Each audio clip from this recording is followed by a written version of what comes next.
Here's what I know as a parent now, that when you're dating in high school, what an amazing distraction that is. That's useless. It's a distraction. And you can't tell a high school kid that, though, right? I got all the feelings going on and stuff. So my 15-year-old, he's had a couple of girlfriends. He's gone through a couple of relationships, and he's really into this girl right now that he's seeing. They are really, really into each other. So I've gone through the ups and downs with him and relationships and the stress that goes along with learning how to date and learning how to handle breakups and all that. And more often, I'm hearing him say that some of his friends' parents have banned their kids from dating in high school, which I'd love to be able to do, but I just know that they're going to go and do it anyway. So I don't know what good that does. Kristen?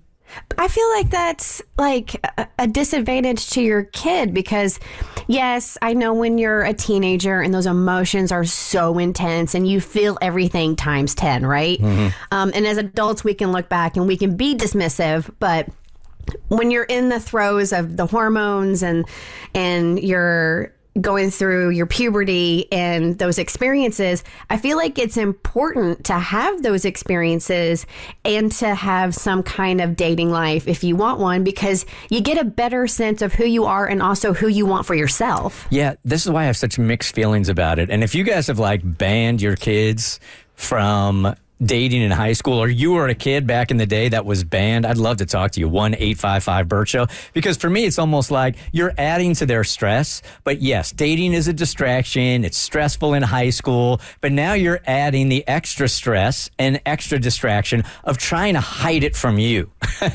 which is even more stressful, you know? Yeah, you're limiting a part of their human experience. You know what I mean? Like, you wouldn't want that part of your life to be banned, so why is it okay for you to do it to your kid? Well, I could see why there's the attitude. And Katie here, her parents banned her in high school also. And now look at her. Yeah, now look at her. Exactly. Sinner!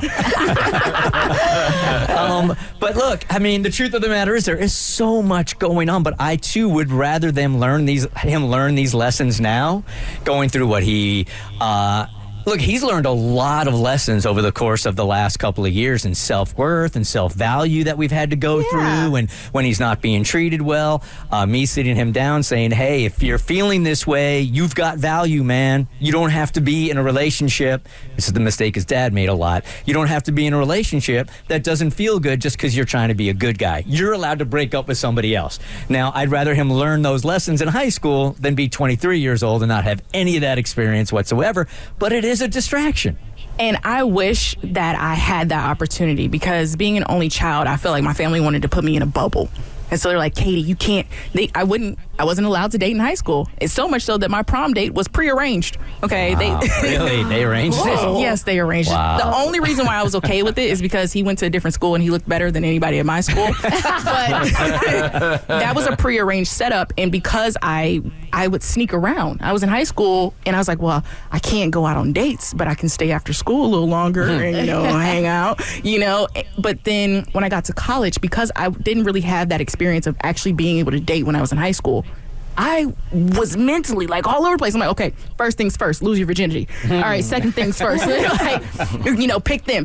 And I just was out of control my freshman year of college because I was like a kid in a candy store. Now, no one's watching me. Now I can do whatever with, no consequences. But it actually was because I ended up hurting people's feelings because I'm like, this one too sweet. This one too bitter. I was like Goldilocks trying to find somebody to hang out with.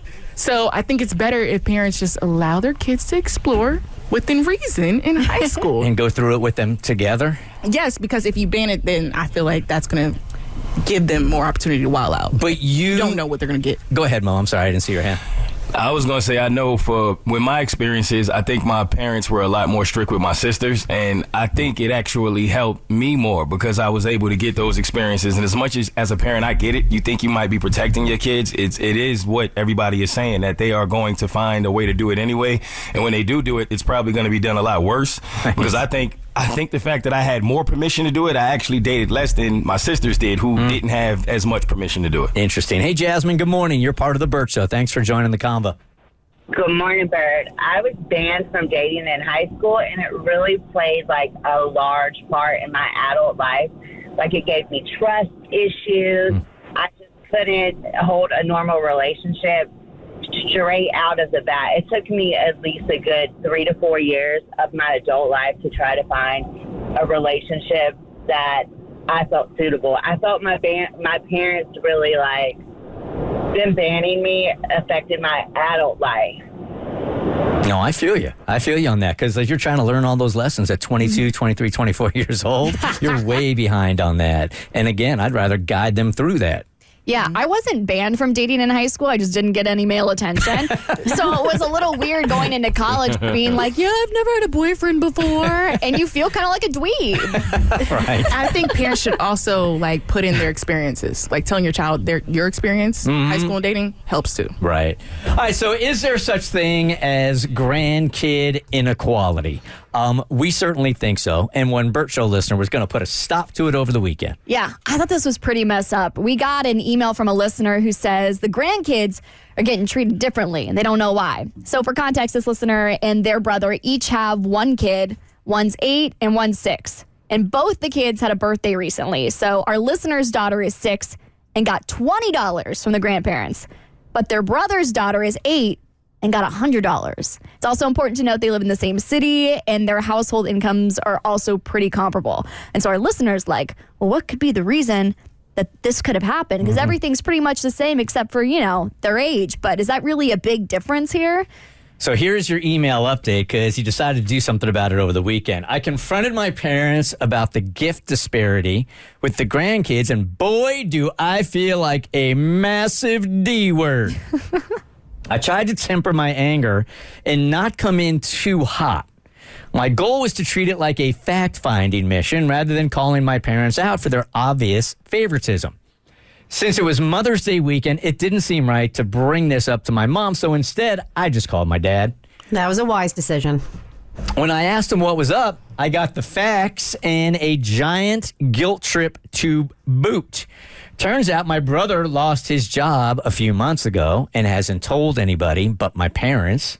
They didn't think the girls would ever know how much money they gave each granddaughter since they mail the cards and we don't open them in front of each other. I wanted to crawl under a rock. I asked my brother. I asked why my brother hasn't said anything, and my dad said he's embarrassed and waiting to find another job. When he does, he's just going to tell people he's leaving his job for a better opportunity. My dad made me swear not to say anything. He also gave me a stern lecture on assumptions and not giving people the benefit of the doubt. I may have got my answers, but I feel like a giant piece of you-know-what lesson learned. Ooh, did not see that one coming. No, I didn't either. Me either. You just never know what people are going through, man, and you really can't assume, right? It's a valuable lesson that I feel like our society has a very hard time grasping. I still don't think he was wrong for bringing it up because it was still unequal. And now you know. I don't know that I would have ever said anything. I think I probably would have buried that. Mo, you with me? Nah, I think I would have said something that felt just as bad as he does right now. but this is a solid lesson that you need in life. It's The Bert Show. The Bert Show. Like what you just watched? Well, you can get way more of The Bert Show on Apple, Spotify, Stitcher, or wherever you get your favorite podcasts.